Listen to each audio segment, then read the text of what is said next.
things that God gave. These are tokens in order to help them be able to have. There is abundant life, and then there is eternal life. I believe you should be a beneficiary of both. That it is possible that you should be able to live a life of victory, glory, happiness on this earth, and it transits into the next life.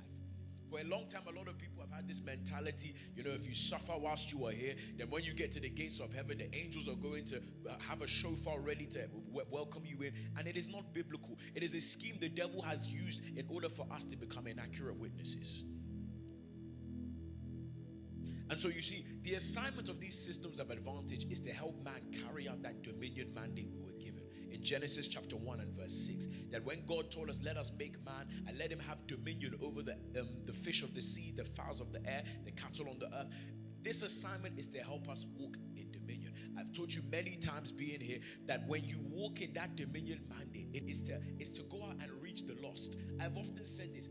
Let's stop being spiritual for a minute and be honest with ourselves. If the average believer, being honest without tribal sentiment or the fact that you became Christian because of your parents, based on the results you see many people come on, Christianity does not look attractive to the average person. That is the truth. It looks like we're proposing a set of rules that just intrude on a person's life, govern their life, means that you can't have any fun, or it just believes that your life must go down the moment you come to Christ. And this is not true. Our assignment is to demonstrate the supremacy of that life that we have received. It is far easier for you to convince somebody about coming and accepting the life of God when you can tangibly and visibly express what God has done for you. Of advantage. Systems of advantage, let me give you some examples. So you have things like the mercy of God, because in your lifetime, based off of it, the human nature, man will make too many mistakes for you to become successful. You will make so many mistakes. As it is, man is not omnipotent, omnipresent. You don't even know how many times you've eaten poison in your lifetime, and it's only the mercy of God that has kept you. It's only when you get to heaven you will find out how many people poisoned you in this life, and you just didn't know. You will be surprised. God is not like us. God can deliver you and keep quiet. He doesn't have to tell you. God created remedies like favor. What then would be your advantage when 1,000 people apply for a job? It's not by emotional sentiment that you get these things. God provided things like favor. God provided things like speed. Because as it is, in a man's lifetime, the average individual, there are so many things that can delay a man in his lifetime. Based on the normal laws of life, if we leave it to science, or the way life works out, many of us will not be able to arrive at the place of destiny. And so all of these kinds of things, these are examples. There are more of them. But these are just to give you an idea of the things that God has provided for mankind in order to help remedy the limitations that are in man.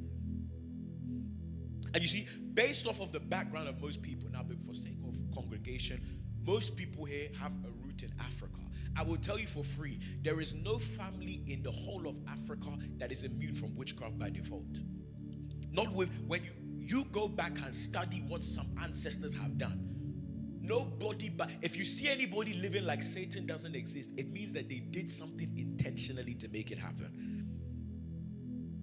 The average believer is backlogged with curses, yokes. If it's not the devil, faulty mindsets, wrong belief systems. Some of you, because of maybe upbringing and things like that, some of us, the way we were brought up, we have wrong mindsets that have limited us. Have you seen some people like that because of the way they were brought up? I've seen some ladies, for example, maybe because their father maybe wasn't present. It affects their approach on how they deal with men later in life. Do you understand what I'm saying? And something they should be able to enjoy. A faulty mindset from the past becomes an obstacle to what they should enjoy in the future. Do you guys understand what I'm saying? And so many people have been delayed in life for so many reasons. And so there has to be a way for God to be able to remedy this problem. So I give you an example. So there are times where the devil delays a woman in childbirth.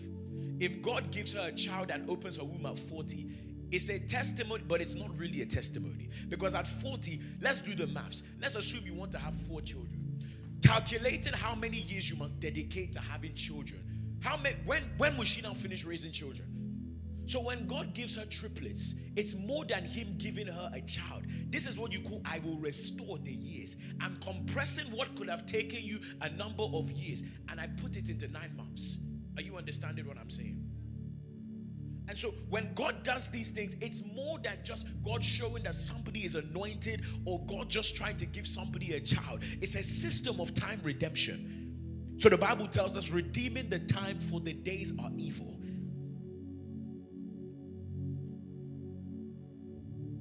Let me go on from here. The Bible is very clear that men can lose things. We see many examples in the Bible.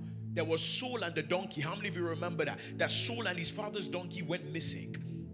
Jesus gave us a parable about the parable of the lost coin. Look at Job. Job literally lost everything around him. The Bible is very clear that men can lose things. Lose commodities, lose properties, lose relationships, so many things. Lose the lives of individuals. But the greatest commodity that I wrote it can be lost is time. Look at somebody and say time. Oh, I didn't hear you. Look at somebody and say time. The base currency of everything in life is time. Watch this. Let me give you an example. Please, Lady Nana, let's assume you have £1,000 in your pocket now. And let's assume, God forbid, somebody now comes and steals the money. Do you know that your pain is not really that you lost paper? The real pain is based on your system of reasoning. You calculate how long. Look at how they even deal with you at work. You are paid per.